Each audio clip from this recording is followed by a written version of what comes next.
isi dan bahan.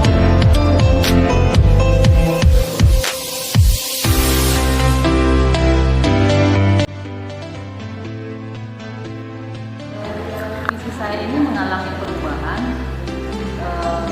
mengingat kepinginan saya sehingga saya menyesuaikan dengan kondisi yang ada. Baiklah anak-anak semua, kali ini kita akan membuat peraturan di dalam kelas kita, sehingga peraturan itu nanti kita ubah dalam bentuk suatu keyakinan. Nah, kita akan buat dulu nih peraturan yang nantinya akan kita ubah ke dalam bentuk keyakinan itu yang seperti apa yang kalian idam-idamkan. Nah, masing-masing anak-anak membuat peraturan itu dalam bentuk kertas post-it dulu, kemudian baru nanti kita sederhanakan untuk menjadi kalimat positif. Silakan kumpulkan kertas post-it yang sudah kalian buat tadi, kemudian pilih dari sekian banyak itu, kita tentukan, kita gabungkan, kita sederhanakan sehingga yang sama-sama kita kumpulkan menjadi satu. Bisa aja Pak, lihat kalimatnya jelas. Oke, coba sekarang dari yang sudah kalian buat tadi dibacakan dulu. Saya Bu. Ya, silakan dibacakan saja semuanya. Ya, Bu. Nanti baru kita petakan menjadi satu-satu yang sama kita satukan. Yang pertama, mengerjakan tugas tepat pada waktu dengan penuh tanggung jawab. Yang kedua, selalu berpenampilan rapi dan sopan. Yang ketiga, menjaga kebersihan kelas dan lingkungan sekolah. Ya, terus? Kemudian yang berikut, dilarang membuang sampah sembarangan. Kelima, wajib menggunakan pakaian seragam. Ya. Dan yang keenam, dilarang membuli. Ya. Kemudian yang ketujuh, mengerjakan tugas tepat pada waktunya. Yang kedelapan, dilarang berolok-olok. Ya. 9, dilarang makan dan minum di kelas. Ya. Kemudian 10, jangan membuat kegaduhan di dalam kelas. 11, jangan mengucapkan kata-kata kotor di lingkungan sekolah. 12, jangan melakukan perundungan terhadap teman. 13, tidak boleh menyontek saat ulangan harian. Ya. 14, tidak boleh bercerita saat guru sedang menjelaskan materi. 15, tidak boleh mengganggu teman lain saat pembelajaran berlangsung. Baik. Dan yang terakhir masih satu Bu. Oh ya. Tidak boleh mengucapkan kata-kata kotor. Oke. Nah, di sana ada kalimat-kalimat yang hampir mirip-mirip ya. Jadi kalimat-kalimat itu nanti akan kita sederhanakan menjadi suatu keyakinan kelas. Baik, berikutnya. Baik anak-anak sekalian, kita telah membuat beberapa kalimat untuk menjadi peraturan dan juga keyakinan kelas. Tetapi kalimatnya ini sepertinya banyak yang sama atau mirip. Karena itu mari kita melihat beberapa kalimat, kemudian kita membuat itu menjadi kalimat-kalimat yang positif. Kalimat-kalimat yang positif. Mungkin Bapak kita mulai dari ini masuk sekolah ya, Pak.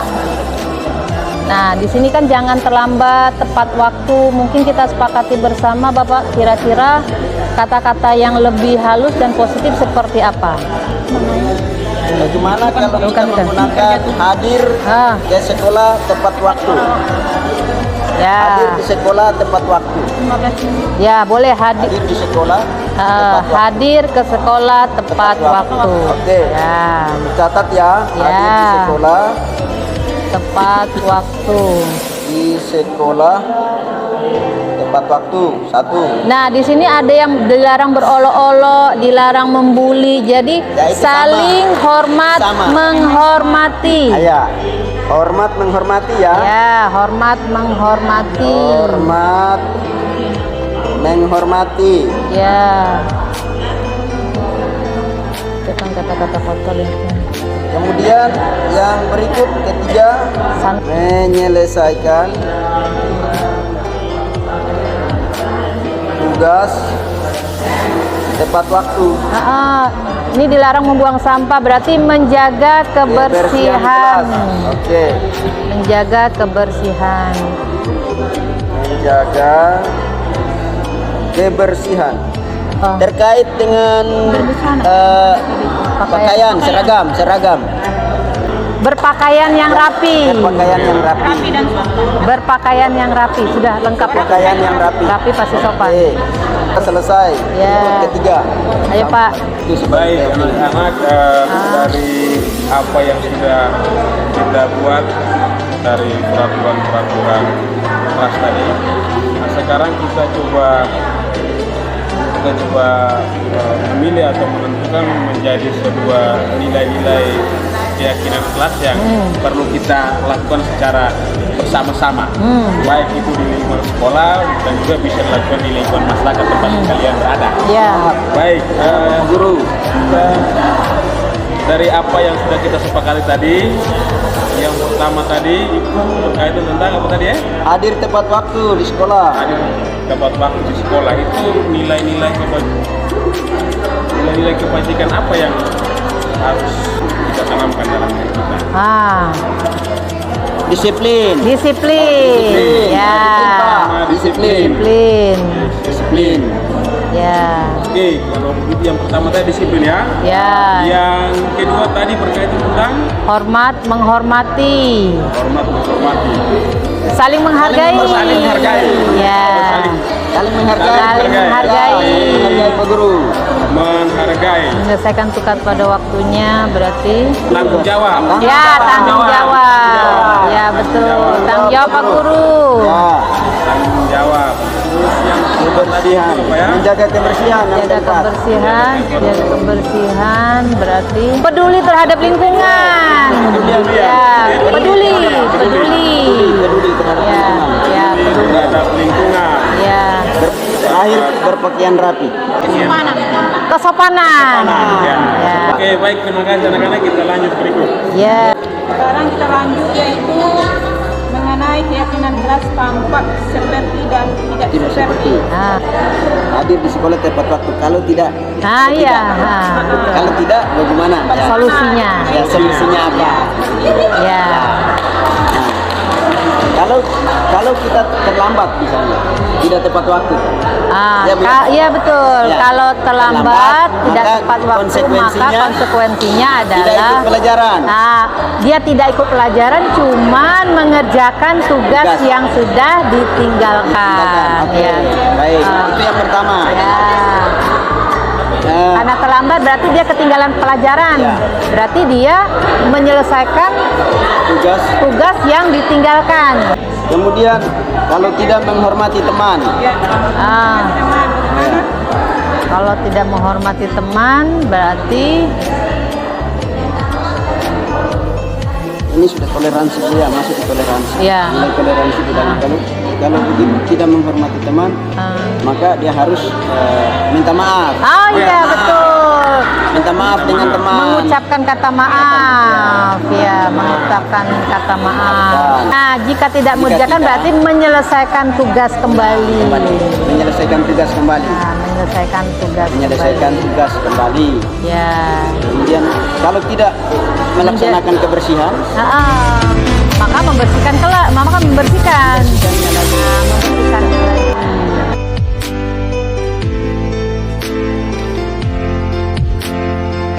Tadi ada apa pada saat jam pelajaran Ibu tadi? Kenapa kok Almirah sampai menangis? karena saya olok dia Bu, saya dapat nilai 90, dia punya rendah Bu. Berarti kamu mengolok Almirah sampai dia menangis, betul seperti itu? Betul Bu. Ya. Sekarang Eli seperti itu tujuannya untuk apa? Saya mau olok dia Bu, karena dia tidak dapat nilai tinggi Bu. Baik. Eli berarti merasa nilai Eli lebih tinggi, kemudian mengolok Almira. Betul Bu. Iya, dulu ibu juga pernah seperti itu. Waktu ibu sekolah sering juga mengolok-olok orang, tapi begitu ibu olok ternyata temannya menangis. Kira-kira Eli kasihan tidak melihat temannya seperti itu? Kasihan Bu. Kasihan. Kalau begitu, apa yang harus Eli lakukan supaya temannya itu tidak menangis karena nilainya tadi jelek? Minta maaf Bu. Gitu. Mira. Selain minta maaf, apa yang harus Eli lakukan? Karena kan nilainya tadi jelek temannya. Membantu Amira Bu. Baik, jadi ada dua yang bisa Eli lakukan. Yang pertama tadi apa? Meminta Minta maaf. minta maaf. Yang kedua, Membantu Amira Bu. membantu Amira. Baiklah, di sini ibu sudah paham kenapa Eli melakukan itu. Yang pertama karena Eli bangga terhadap nilai Eli, kemudian Eli juga merasa temannya tadi tidak bisa, sehingga Eli olok-olok. Betul seperti itu? Betul Bu. Betul. Baik, sekarang Eli sudah mengerti belum kenapa Almira tadi sampai menangis? Sudah Ibu. Ya, apa yang harus dilakukan sudah paham? Sudah Ibu. Setelah ini Eli harus minta maaf dan Membantu Amira. membantu Almira. Baik, Ibu harap hal seperti ini tidak terulang lagi, dan kemudian di berikutnya Eli bisa memberitahukan atau mengajari, membantu teman-temannya yang tidak bisa. Baik Bu. Baik, terima kasih. Nanti setelah ini Eli kembali ke dalam kelas dan bantu Almira yang sudah tidak bisa dan berminta maaf. Baik Bu. Baik, Terima kasih, Bu. sama-sama.